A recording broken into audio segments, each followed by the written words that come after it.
laughing. I have the sounds of fists pushing against teeth. I think I heard just at the end the sound of somebody booking themselves in for therapy tomorrow. But the final problem has been solved, and now it's our chance to talk to those people who set it for us. So first, let us welcome to the stage the people that you expected to be here. The co-creators and writers of Sherlock, Mark Gatiss and Stephen Moffat.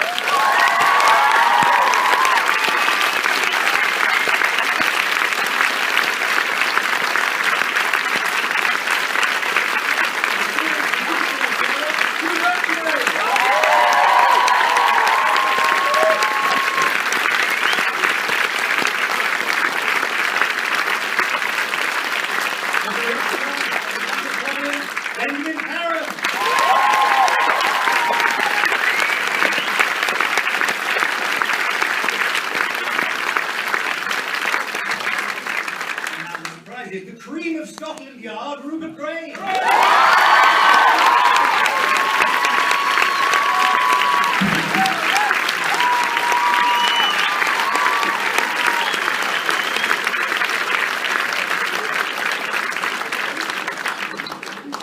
Moriarty, are you there?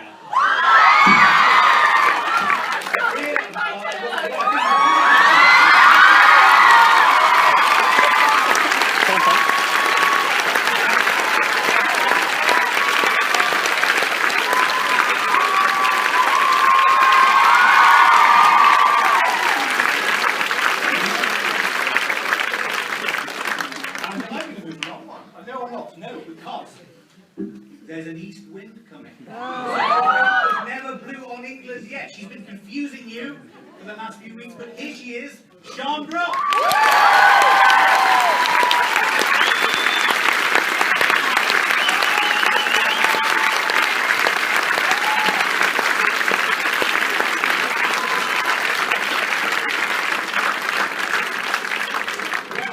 Okay, look, they're all here.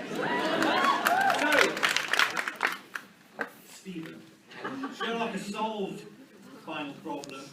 How soon did you know that this would be a family problem? This is where this mystery would lie. We made, and thank God, cut a reference in The Great Game a long time ago, where Mycroft is explaining he is smarter than Sherlock, and then Mycroft goes on to say, my sister, of course, and then gets cut off. So that was there. Just a joke. It's just a joke, just a passing thing. And then, thank God we cut that, because we could keep the secret a bit longer. And then, when we were working on his last bow, we went and had an accidental chat, just in the accountant's office, which is the top layer of a double-decker bus, because it is. And we speak, staying out the rain, just came up with this. The whole story from The Abominable Bride right the way through to the end of this is what we talked about that day. And the madness that we thought would never sustain of hinting that Sherlock's got a brother, and then pulling, frankly, in the circumstances, the only twist you can, which you didn't get, come on, is actually Sherlock's sister. So that was fun. How has Eurus haunted you, then, Mark? Has she attended you? Oh gosh. Well, there was one of the funniest parts was we put this line in his last vow which was never written down. I'm not given to outbursts of brotherly affection, you know what happened to the other one. It was never written down. I just did the scene and said, I'm saying this now. That's the way to keep secrets, is just never to write anything. And it just sort of rolled from there. And we kind of, and I remember being in Beryl's flat, we talked about something else, I think, and I said, I've read the it's dark. And then everything kind of clicked from there. And again, I mean, Redbeard began as a joke.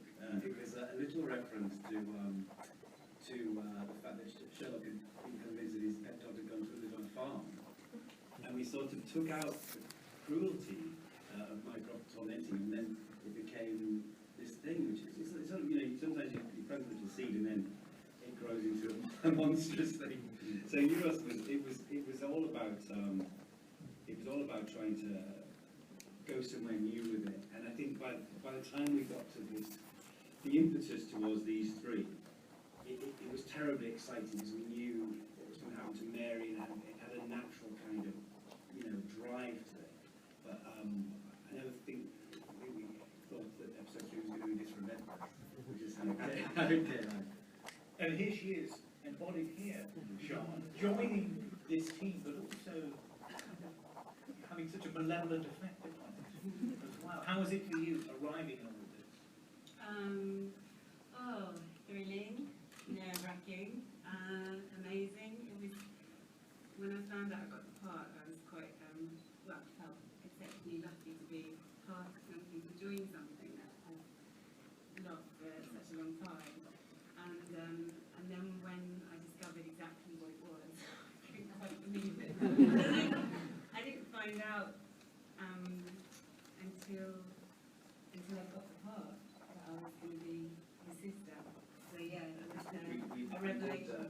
We got Charlotte and a couple of other people we didn't mention to audition separate parts, as if they were up for several parts, like Vegas and Beyond Rust and things like that. So, and then it was only the absolutely 11,000. So actually, they're all the same person. It was amazing. I kept coming in for these meetings, these secret meetings, and just saying, why am I?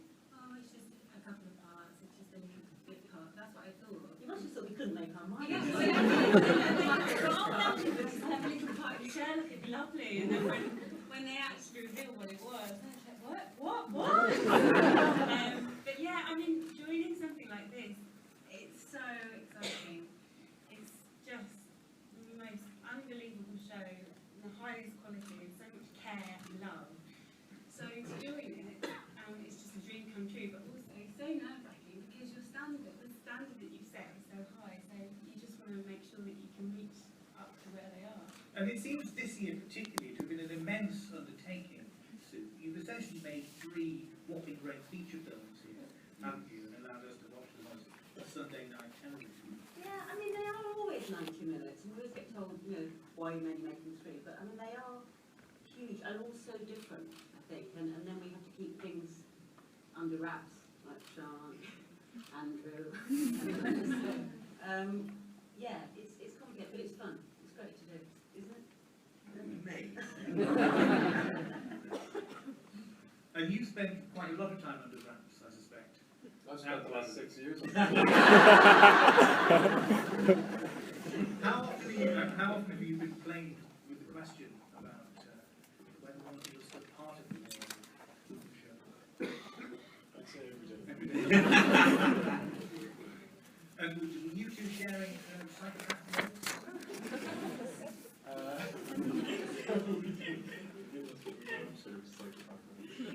There was a wonderful scene there where they met evil across a glass divide and somehow morphed into one another. So they didn't really need to talk; they just needed to mirror each other. Sean and I did a play together. A long time ago. Yeah. So we released the Rebel and Twitter. I can remember several years ago at the end of a TV festival, and Andrew came up with Stephen Sue, and he got quite sad. At the end of the day of interviews, he said, "Well, that's me done, Sherlock." That's 1978. You'll get me point something out, in total fairness. We didn't lie. He's dead. He's actually dead. Gone. That was a flashback. You see? I remember you have been very much alive in this story. You're in a way the one fixed point in the changing age. In this story, and your relationship with Holmes and Watson has deepened, hasn't it? Yeah, it's because I thought when I first did interview this, we wanted to do a real couple and that's, and I thought I'd do 2 scenes and that'll be it. And then I came back and the relationship got deeper and deeper. It's been great.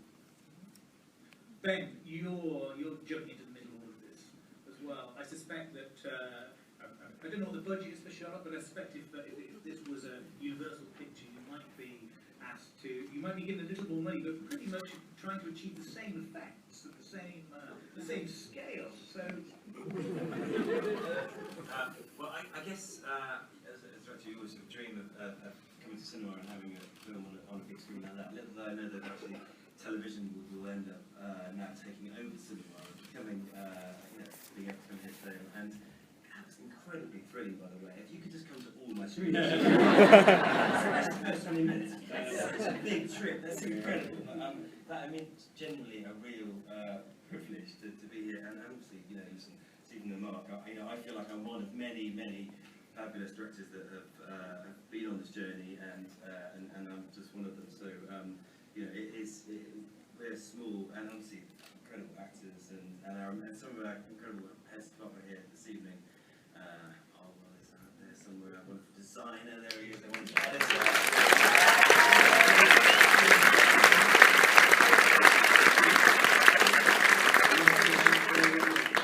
I recognise maybe all these collaborative, amazing people that make the show. So I'm really excited.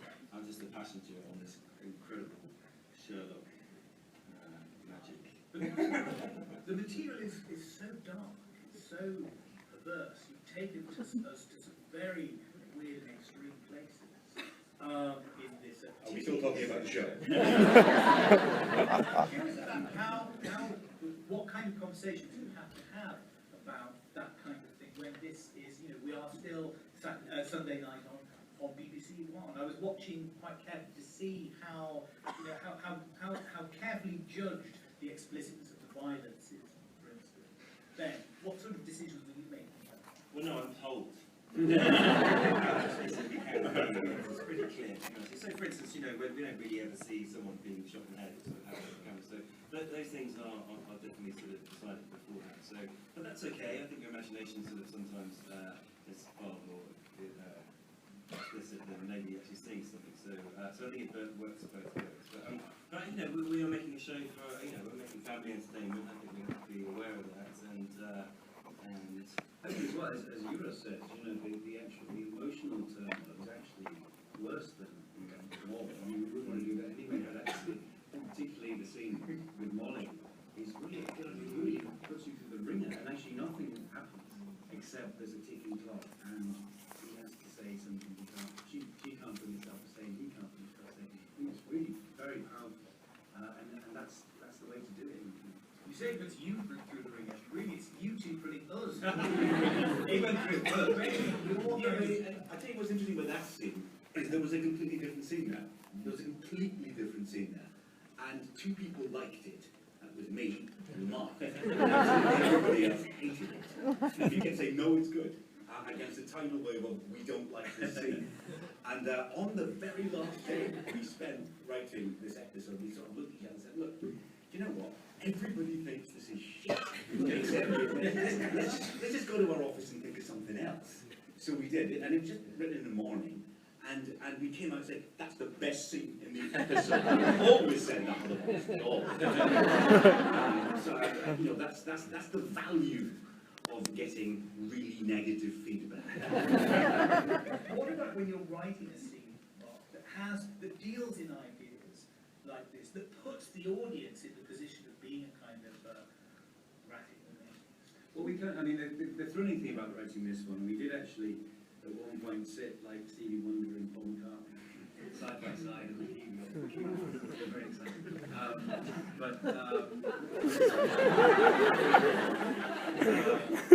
Was the transgressive nature.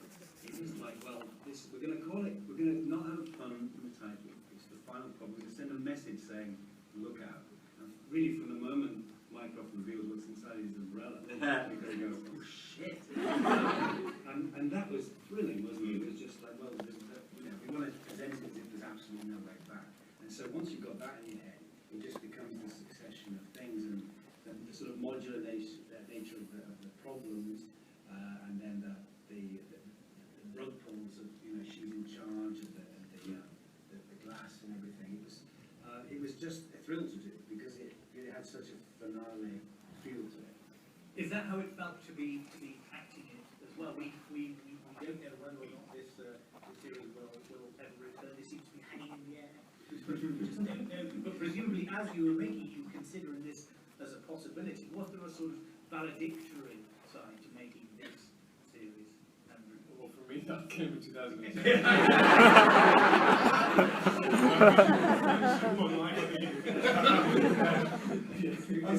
You just wait. We don't know. I mean, I read this episode on the train when I was going up shooting the second episode. I'm getting goosebumps and kind of shrieking occasionally. So I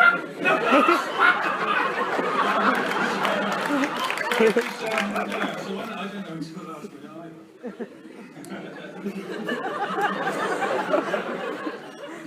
As a newcomer, I suppose your feelings are slightly different. But, Well, yeah, 'cause I've never experienced it before, but you just don't know. You just play the story, and that's all you can do, and then the rest is up to you. you have fooled everybody, you know. I know I said this before, but really you did. People have been telling you that. Yeah. You must have felt good knowing that you'd hoodwinked the public. Well, yeah, I mean, but that was, you know, it was great because the main objective, you know, reading it was to be able to hide in plain sight. And so I think that, you know, there's a lot of people to thank, the makeup department and the costume department and the way it's so cleverly edited. I just think there's a whole load of people to thank for how that was achieved. But you've had an interesting week, haven't you? Because you didn't tell anybody. No, I haven't. I haven't. So when they told me the news at the start, I wasn't able to tell anybody. That was one of the they said you can't tell anybody, but you can't tell anybody. So, well, I had to tell my husband. So, because We said no. Yeah, this. yeah. Where is he now? But yes, I had to tell my husband and my mum and dad then to look after my kids when I was going to Cardiff. But everybody else was like, where are you disappearing to? What are you filming? And I was sort of like, oh, I'm just filming a new crime drama. And who's it for? BBC. Well, who's in it? Oh, everybody's new. You won't know anyone. They're all new faces. How many lies did you tell me? Oh, I am so fed up of telling lies. I'm so relieved that it's out. Yeah. Let's just suppose that this is where this story ends. Just as a kind of thought experiment. How do you survey it now from your higher start? Well, if this is the last time, and we're not planning it to be, but it might be, it's possible, and we could end it there. We couldn't have ended it on any of the previous series because they always ended in what would be great cliffhangers, usually about Emma. if we never come back, and we never do another panel about Sherlock, which is improbable, there is one thing I would like to say, and that is, and it's not said enough, and it sort of goes by unnoticed, is the boss of Sherlock, the #1 person on Sherlock, sitting in front of you right now, is me and Mark, and anybody else, it's the person to whom I'm married.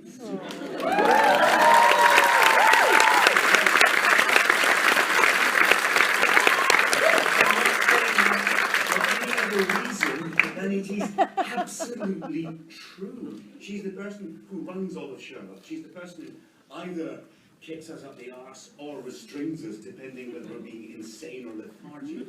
She's the person who made us write it in the first place. It has been her project from the very beginning. She manages the estate of Sherlock every single day. She's the general. She's the chief executive officer. She is the absolute ultimate boss of this show.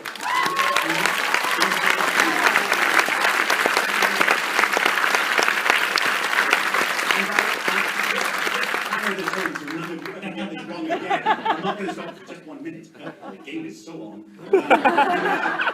I remember once I was being interviewed, remember this, Alan, in Sweden, by this very, very nice lady who nonetheless was taking me to task for sexism.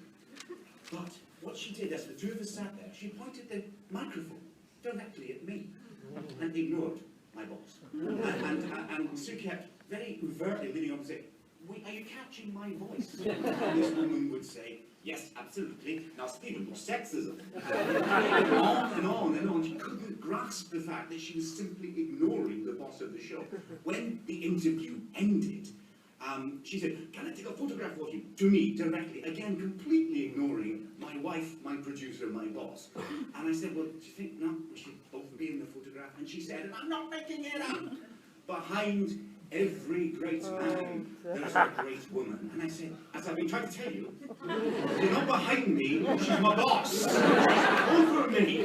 So, for the last time, if you love Sherlock, if you have adored everything about it, the person you have to thank the most isn't Benedict, Martin, Mark, me, any of those people. It's my wife, Sue Virtue.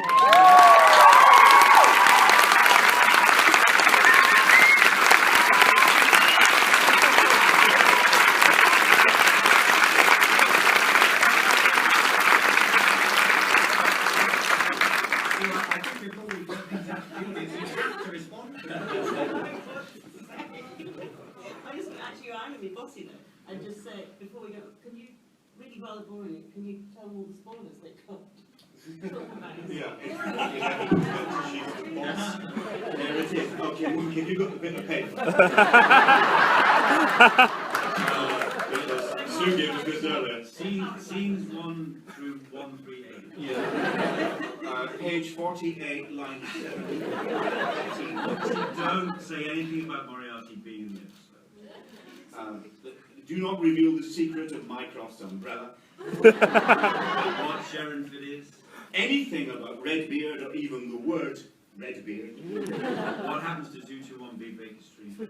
How they infiltrate Sherringford, who everyone currently thinks is a person, and the details of the test Eurus puts them through. And the ending and everything before it.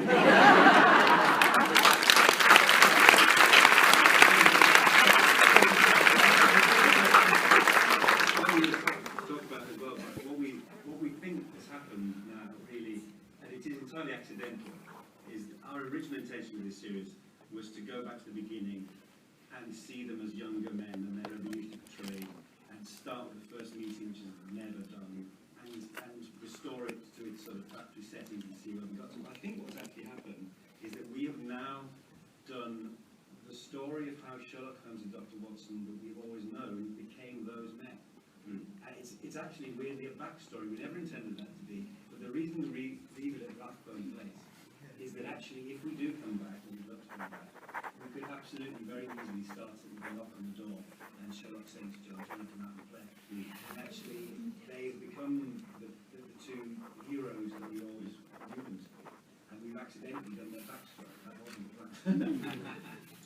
It's your turn now, I think. If you have a question, stick your hand up. I think we have roving mics. They will rove in your direction.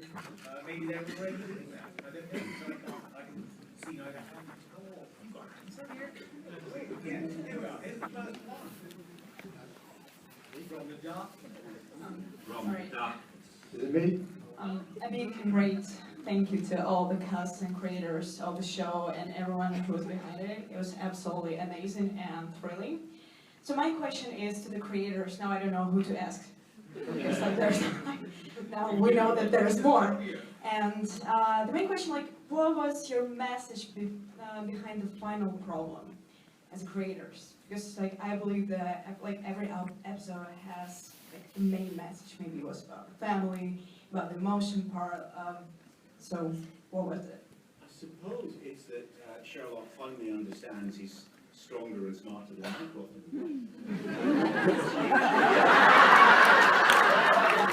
Wait, what? But not because he is actually smart, because he's less smart, but he's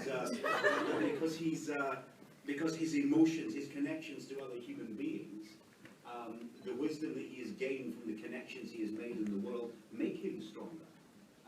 And he sees that partly because the extreme of Eurus, who has no connection to anything, is just pure brain, not understanding anything but what it is to be human, makes him realize that everything that he has worked towards, everything that he has tried to strip away from himself and tried to deny about himself, is what makes him the strongest one. He isn't as smart as Eurus, he isn't as smart as Mycroft, he's just always going to win against him because he is better and stronger.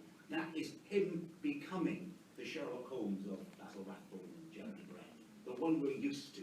The wise old man of Baker Street, who's still terrifying, who's still cold, but has a heart that you never doubt. Thank you.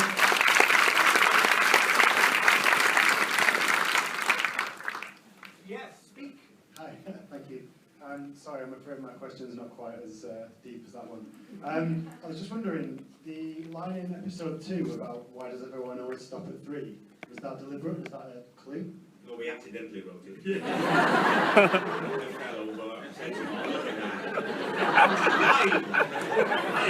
never happened before.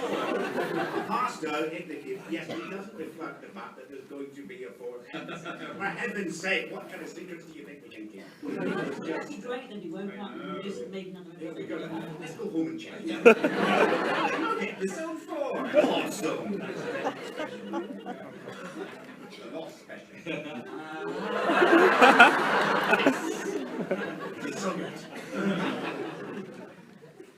Yes, who's next? Oh, sorry, speak. Oh, yes. When you're plotting a story, do you plot it in your heads and then find canonical stuff to back it up, or do you go to the canon first and then wrap it around?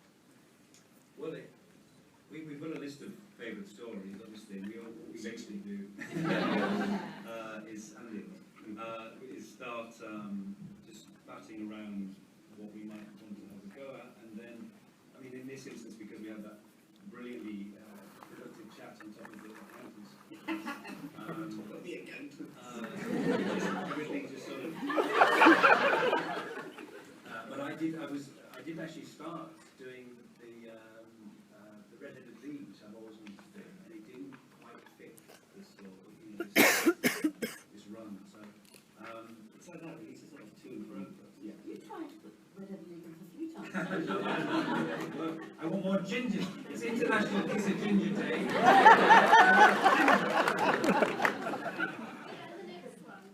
Oh, well, okay. So doing this bit of Ginger League. Who's next? I see a hand there. Who's got? Yes, let's get Mike over there. And let's set one up over on this other side for the next one. Yes, go ahead.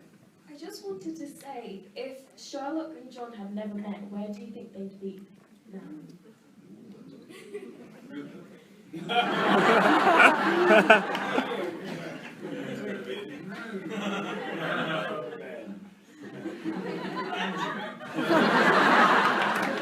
What do you think?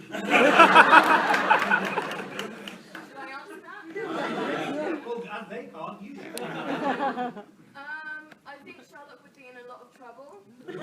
Always in John would be aimlessly walking around London with still his I cane. would just like to point out this is not as interesting as it is. Sounds terribly moving. Yes. I'm in trouble, and there's that vagrant again. Okay. Go ahead. I was wondering what the biggest challenge was while writing and being in and producing the whole thing. Yours got the last scene. The 360. Oh, God. We could talk about that. Which particular part? Okay, yeah. So so we had 6 weeks to film Sherlock, which sounds like a lot of time, but for a 90-minute feature, it is really not a lot of time. But so sometimes you're up against it, and for the sort of 360 blizzard of cases, we were a little bit behind, and we were on 221B, which sometimes has become quite a hot set. I mean, literally very hot because the lights were blasting in, and we had a baby. We had obviously Benedict, we had Martin, we had Luna, we had Find South, and Wait. and we had a Viking. We had a Viking. The Dead Viking. The Dead Viking is someone that you maybe pay a little bit of special attention to, who's a good friend of Martin's, that's all I'm going to say. And we were sort of behind, and because when you have a baby, there are trials, license laws, and sometimes you have to finish by 4 o'clock, and it was 5 to 4, and Benedict was very hot, and he was sweating, and he was saying that Sherlock doesn't sweat because he's a lizard. And I had a Viking who's a sort of special person who was dressed as a Viking, standing on set, not sweating. A baby was screaming, and we sort of had to have a little moment with Benedict and say, "You have to get on that set right now because I'm going to lose this baby." So it all came together in a special moment. Why was this big? Yeah. It was amazing. Do you know Yeah, so it was all one long continuous shot, sort of round and round and round that. But yes, It was going on and on. yeah. So yes, it was a complicated moment that somehow came together in 5 minutes on a baking hot set. But yes, You're okay now? Yeah, okay. We've got somebody in the middle. We haven't got a question in the middle yet, have we? So let's get the mic right in the middle, and then somebody over there. Wave your hand, and we'll get the next one set up. Oh no, it's on that way. You've got two approaching you. Whoever's got it now, speak. Okay, great show, thank you. There's a lot of unanswered questions. No. Don't really trust you guys. But anyway, I've always wondered why Sherlock couldn't remember Lestrade's name, his first name. And, Is that you writing an unanswered question? You want an episode about that? And I have always wondered why you wouldn't get angry, and He does, he gets I do. and maybe let's trade secrets, maybe. It's my slight lack of charisma.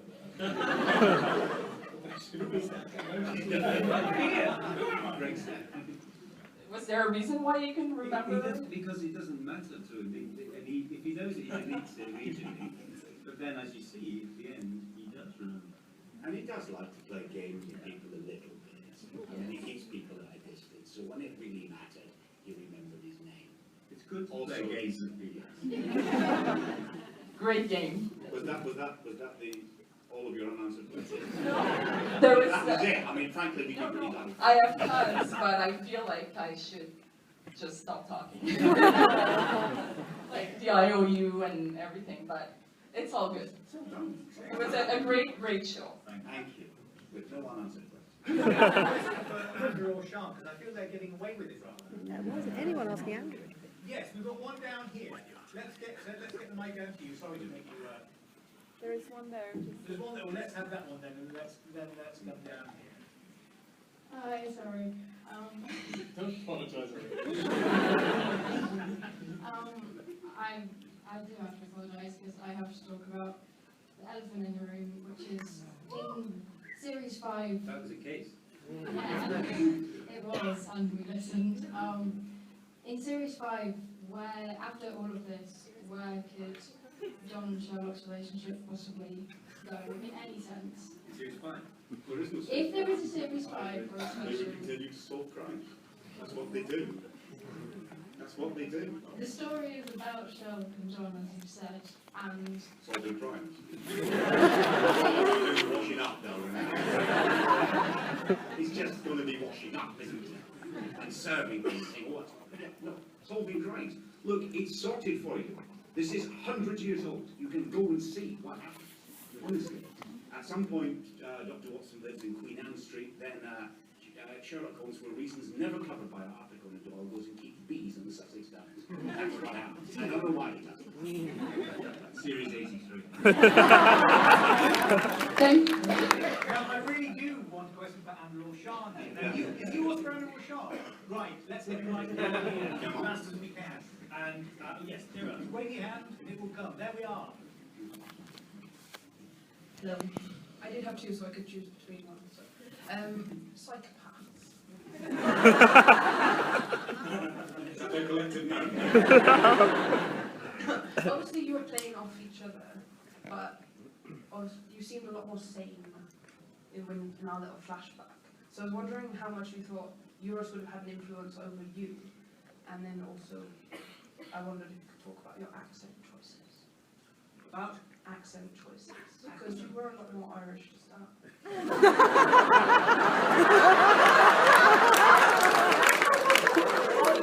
Come here to be criticised.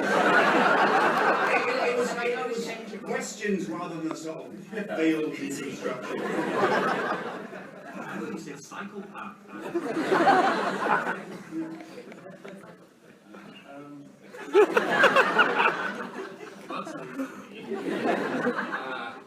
I think thought I was a little more sane. That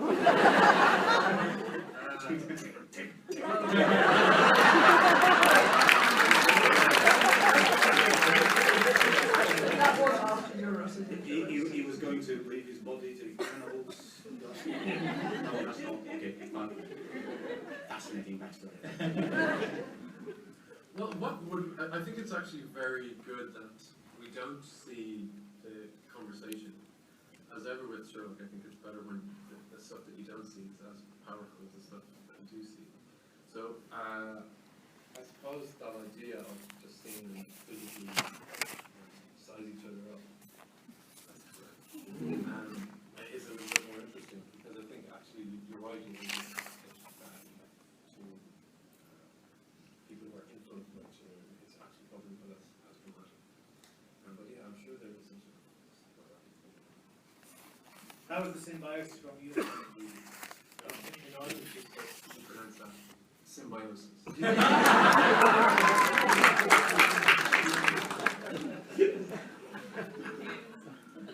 I just think it's brilliant that you don't actually see, you say you don't actually see that scene, because it's much more effective to imagine, and I think it would just take the thrill out of it. You see these two people, and it's a meeting of psychotic minds, and there is a joy in that when they meet each other, and that's what I think words are unnecessary, because you can just see between them. It's just, and which makes it more powerful. Like when Trump meets Putin.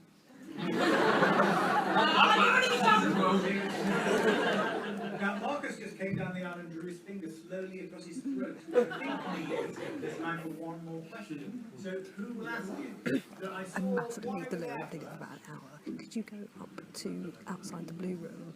There are 2 competition winners from Stan who I need to meet for the meet and greet. If you could just stay there, suss them out, and I'll be up as quickly as I can. But don't let them come in the blue room. First of all, I'm curious about the scene that you Don't let them go in the blue replaced room. with Just suss out. Keep them outside. There's 2 competition winners from Australia. And I'll get Stephen and Do you Mark think to do all the 3 meet of the and greet. home siblings could solve the case together? It still involved the coffin and the time lock, didn't it? But it was It's a puzzle. a puzzle. We liked it very much. Everybody else was right. It was also about that thing of escalating the lead. You want to follow another puzzle with an ordinary puzzle. It hadn't become that emotional to modern things like that. And could the 3 of them solve crimes together? It would be unusual circumstances. She'd be in a cage. I'd probably cry.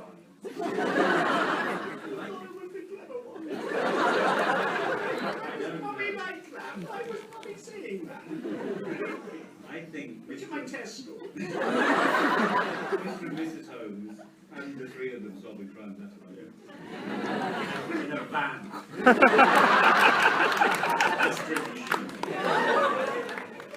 Hold that thought in your mind, because I'm afraid we do have to close things out. I know, I'm sorry, but I'm sure that you're going to join me in showing your appreciation to everybody on the panel here and on the